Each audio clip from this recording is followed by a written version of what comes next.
Welcome back to Headliners. I'm Josh Howard. I'm blessed to have with me the sizzling comedy chops of Leo Kearse and Kerry Marks. But a quick reminder of the front pages. The Daily Mail, William, it's been brutal for us all. The Sun, hardest year of my life. Daily Telegraph, Reeves is driving up prices. The Guardian, Biden pledges peaceful transition. The Eye, Trump could threaten to hold back intelligence. And Daily Star, the Space Cadet.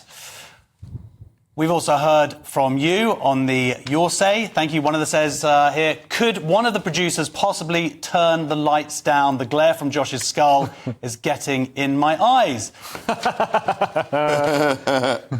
We'll try something like that. Are you wearing makeup? Have you got the anti-shine? They don't have. They've used a gallon of the anti-shine. Yeah. I'm so sorry. You're bankrupting the makeup lady. I might have to wear my shades if you're going to sit this close. This is terrible. OK, well, sorry about that. Leo, let's start with Friday's Telegraph and who really has the most special relationship. So Trump speaks to Macron before Starmer. So even though Trump obviously is going to hate Macron because, number one, he's French. Number two, he's a cheese-eating surrender monkey. Number three, he's a socialist. Actually, he's probably less of a socialist than Starmer. He spoke to Macron before Starmer. This is a big snub for Starmer. And there's often a scramble, it says here, among world leaders to be the first to personally congratulate a new US president over the phone. Kiss their bums. Yeah, to kiss the bum. A Downing Street insider played down the significance of the order of the calls to the Telegraph, noting that Sir Keir had a private dinner with Mr Trump in September, unlike several other national leaders. And at that dinner, President Trump decided that he hates Keir Starmer. I mean, you can imagine Keir Starmer isn't going to be much crack in person. He's he's funny. That is what I've heard. He's like a witty guy. Why doesn't he do it? Why does he hide it? He put so much effort into hiding his charisma. Me, I'm a really funny guy off camera. Funny shouldn't be a rumour. That's a lie. You know what I mean? It should stand out. Yeah, and it's not the only snub for Starmer. He's also just been snubbed by the Hungarian leader Viktor Orban, who shook the hands of other... Yeah, you've seen that clip? You've seen the clip? No, I haven't. Basically, all these other world leaders get out and then they like kissing and hugging and all this stuff. Oh, I did see the clip. Sorry, and then Starmer gets out and he's just like, hello.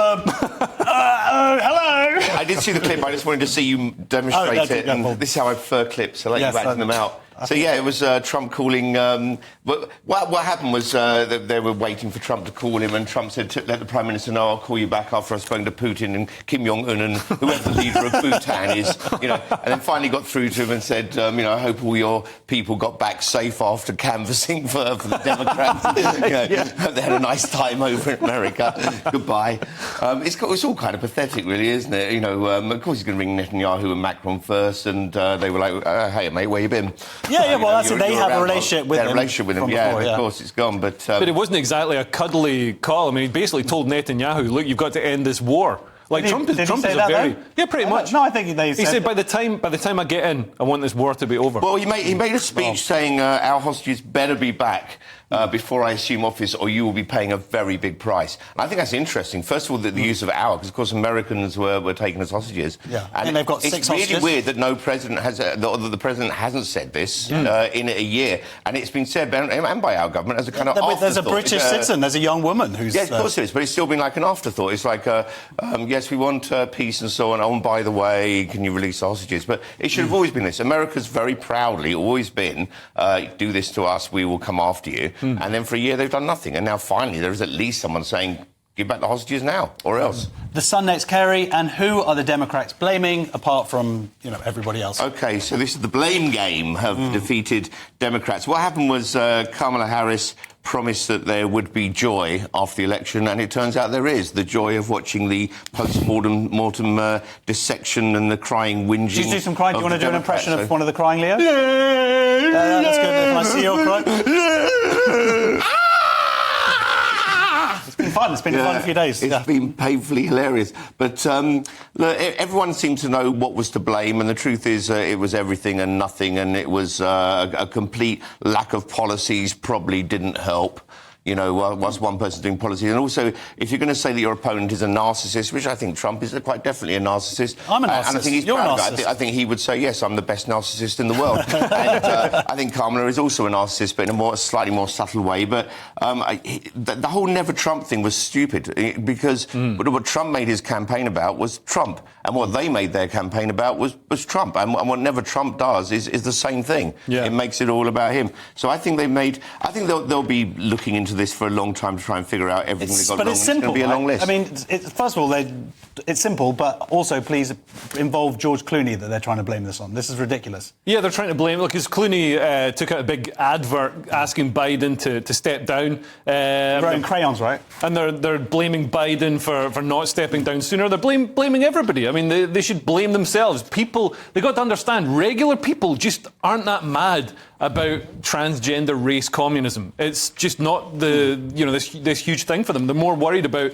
eggs costing $22. Yeah. So that's why every single demographic surprised her and went or surprised the Democrats and voted against them en masse, including white women, which they thought was an absolute certainty. That's the thing, they thought all of these groups were a certainty. Yeah. Turns out none of them. But they also seem to be thinking that Biden would have won if he had... If he'd actually been in the race, which wouldn't have happened anyway. I don't think Biden would have won, but I don't think he would have done worse. Because the trouble that Kamala had, she didn't enunciate a single policy. I heard her say a couple of policies, but they were deeply weird and racist. Like she was basically saying, "Oh, we're going to give you money for this and money for that, and also for black men, we're going to legalise drug dealing." And it's like that is so patronising, it's so racist to say, "Oh, we know you guys like selling drugs. We're going to legalise that so you can make some money." Because also they won't make money. Big businesses will come in if it's legal. And do it instead. And there were people tweeting things like, if only we had convinced the Latinos that Latinx would work. Yeah. Well, this is the thing. I'd say the one thing, please, Democrats, don't make the lesson be that you weren't progressive enough. Yeah. Because you will lose forever and ever. Leo, it seems Switzerland wants to keep all that gold to itself. So Switzerland will cap its population to 10 million people in an immigration crackdown under plans put forward by the hard right People's Party. By hard right, they probably mean quite sensible by 90s standards. But this Swiss People's Party is the largest in the ruling coalition of 4 parties. So they say their plan is, as soon as the population numbers reach 9.5 million, it's battle royale. No, it's not. It's they're going to start getting rid of just expelling the people who are temporarily admitted persons, so they won't receive a residence or settlement permit or Swiss citizenship or anything like that. And the trouble with this is the population cap won't differentiate between workers arriving from abroad who often contribute a lot to society, especially in Switzerland. I've got a mate that works for a bank in Switzerland. Doctors as well. And doctors, stuff like that. And also, it's lumping them in with asylum seekers who, the asylum system is now basically a sort of a route for low-skilled migrants to come into Western countries. Although it's at least different from the UK's approach, which is to incentivise low-skilled migration from Afghanistan and wherever else by prioritising those asylum cases. But the very big thing, sorry, Kerry, is just that they're talking about this by 2050. Yes, it's not much leeway between... Well, it's not much leeway, but the other thing is, of course, there's going to be birth issues in terms of they're not going to have the population necessarily. They might be begging people by 2050 to come to the country. Well, of course, it's a bit odd to make this till 2050 because there's so many factors that could change. But also, it's they're already at 9 million. So we're talking about just a 1 million gap until 2050. Well, for the UK, that's about 6 months. Hard to imagine. Well, we're 6 times bigger than Switzerland, and we've got about 8 times their population as well. So they also need some help not being the most boring country in the world. Kerry, the Express has some outrage. That was harsh. Yeah, well, it's boring. I think they need... Switzerland, you said that. Go ahead. They're not going to do anything. Anyway, let's go on to the Express. Okay, can you feel it? Can you feel it? Outrage as Sadiq Khan refuses to apologise to Chris Kaba, firearms officer. So this has happened at what is described as the Fiery City Hall Showdown, which I don't think was the name of the session, although I would have gone along if it was, come along. Like a cowboy thing. Sounds great, yeah. And, this is really where... OK, so what it comes down to is Susan Hall, the former mayor, mayoral rival, asked him to say sorry for the fact that he... of what he said about the whole thing at the time with Chris Kaba. He was a great dude. He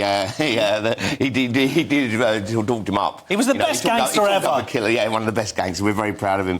And it's pretty bad for a London mayor not to be supportive of his own police force. Yeah. Really, I'd say that's not a good look. And it does say that he could not remember receiving any briefing to this effect, despite the Met Police and the Commissioner also in attendance, suggesting it was standard for Mayor and Home Secretary to be briefed. And I'd say that's a bad assumption. That's bad either way, whether he wasn't briefed and then made a comment like that, or if he was briefed and then made a comment like that. Seems like he's fibbing. Well, it seems like he could be fibbing, and also the Met Police Commissioner also could be fibbing. I mean, it seems... unlikely that he hadn't been given this information, as Kerry said. And if he wasn't given the information... I mean, it's likely that he's covering himself. I mean, obviously, we can't tell. But it's also interesting, it's not just him that's made the supportive comments of Chris Kaba, who, you know, was a gangster who, you know, was shot by a police officer while he was trying to hurt police officers. So that's, you know, you should get shot when you're doing that. But also, organisations that are funded by City Hall made comments that linked Chris Kaba's shooting to the fight against systemic racism. And this is really like sort of glib and patronising. And like a lot of black people feel that it's the criminals and the gangsters like Chris Kaba who are the danger in their communities and are doing harm to their communities. So for Sadiq Khan to side with the gangsters and these organisations to side with the gangsters over those people, over the, you know, black Londoners. It's embarrassing to BLM it. Yeah, but also now to not apologise, to not admit that he made a mistake. Right.